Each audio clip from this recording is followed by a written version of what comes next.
This has been the ABC News Magazine 2020. Tomorrow, Tattoo's fantasy comes true on Fantasy Island, followed by a world television premiere, Diary of a Teenage Hitchhiker, on the ABC Friday Night Movie.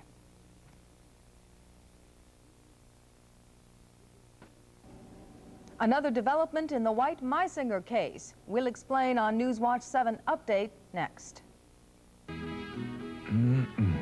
Take a look at this. Del Monte's got a whole collection of quality Mexican sauces and side dishes.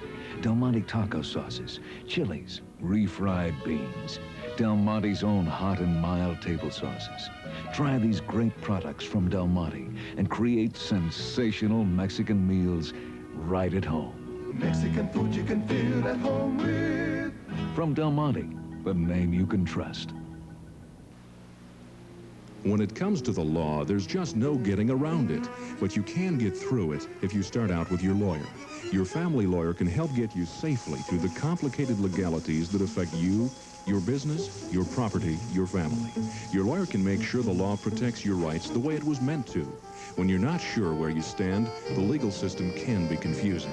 So don't go it alone. When you don't know the law, ask a lawyer. You're looking at the kind of power that can move mountains of snow. Montgomery Ward's 5-horsepower self-propelled snow thrower with power reverse, and it's on sale now. With a winterized Briggs & Stratton engine and 2-stage action to clear a 2-foot path through the deepest snows. The discharge chute rotates a full 200 degrees to put snow in its place. Be ready when the snows come. And save at Ward's. The Bob Devaney Show tonight at 10:30. From KETV Omaha, this is Newswatch 7 with Alan Muse, Marcia Ladendorff, Wayne DeZubak on sports, and meteorologist Charlie Martin. Good evening. Alan Muse is the night off. Strikers at the Rock Island Railroad in Council Bluffs say they aren't going anywhere until they hear from their national union leader. Earlier today, President Carter had ordered all striking employees back to work for a 60-day cooling-off period. One railroad manager in Council Bluffs told us he was hoping the president's order would do the trick. But picketers said until they hear from the union, they're staying right where they are. President Carter said he was using his emergency powers under the National Railway Labor Act in hopes of stopping the adverse economic effect the strike was having on the 13 states served by the railroad. Meanwhile, grain is piling up in the Bluffs. Predictions of a record corn harvest this fall have prompted farmers to empty their bins and elevators and pile the old grain on the ground. Here at the Pillsbury Company elevator, it looks like harvest is already in full swing. Grain is carried out on railroad cars as fast as it comes in on trucks. Officials say Pillsbury will pile about 1 million bushels of corn here with no difficulty, and while transportation is tight, the piles should begin to be moved by midwinter. Well, Teamster drivers for the K&K truck lines of Omaha declared a wildcat strike today. Now they're not only at odds with management, but with the union as well.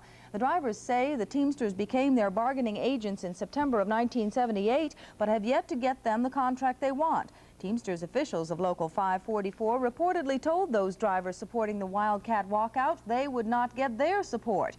Drivers say they've filed an unfair labor practices complaint against K&K Trucking with the National Labor Relations Board. They contend the company has mistreated union members and has not bargained in good faith. Company officials were not available for comment. Omaha NAACP President Buddy Hogan says while federal officials might be interested in the Rudy White shooting case, Mayor Al Vase should also show his interest and begin answering questions raised over that case. Stu Nicholson reports. Omaha Police Chief Richard Anderson has said the actions of a police officer are an internal matter, not for public scrutiny. But when those actions involve the shooting of a civilian, Buddy Hogan insists, the public should get some straight answers. A police officer is the only one who is able to justifiably, under the law, take the life of a citizen. And so we feel that anyone who exercises that kind of final power has a singular responsibility to be accountable to the community. Hogan has written a letter to Mayor Vase, the City Council and Douglas County Board, and to U.S. Attorney Ed Warren, criticizing the police division's failure to provide a report on the Rudy White shooting, a report promised over a month ago by Chief Anderson to Senator Ernest Chambers. In the letter, he says the questions raised over the shooting are legitimate, but the answers by public safety and police officials have not dealt with the heart of the matter. I think citizens in Omaha have a right to know the answer to these questions, and not just when it deals with an issue where a white police officer shoots to death a black individual, but in all of these kinds of matters, because while today it might be a black person being killed by a police officer, tomorrow it may be someone else. Hogan says whether Anderson and other officials have deliberately covered up the case is beyond his determination. But the net effect, he says, has been to leave the impression that a cover-up has occurred. Hogan expects the case to reach the federal courts. In the meantime, he says, it is now up to Mayor Vase to begin answering the unanswered questions. Stu Nicholson, Newswatch 7 Update. Local health experts were at a loss last fall to find the real reason why 5 Omahans appeared to be poisoned. They were all members of the same family, and 2 of them died. Stephen Roy Harper is accused of killing them, and Newswatch 7's Lee Chalminiak reports on the 4th day of testimony in his trial.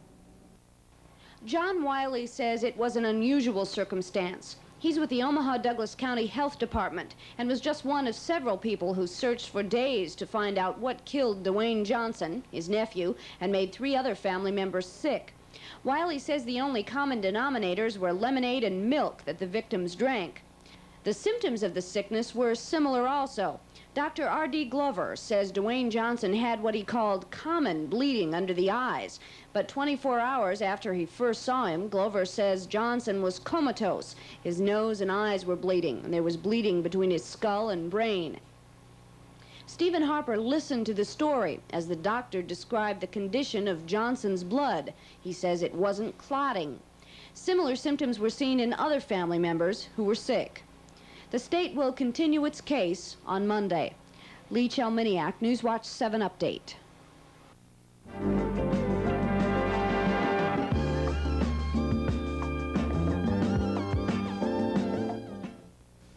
Give me an O! Give me an N! Give me a B! Introducing Omaha Nationals starting lineup for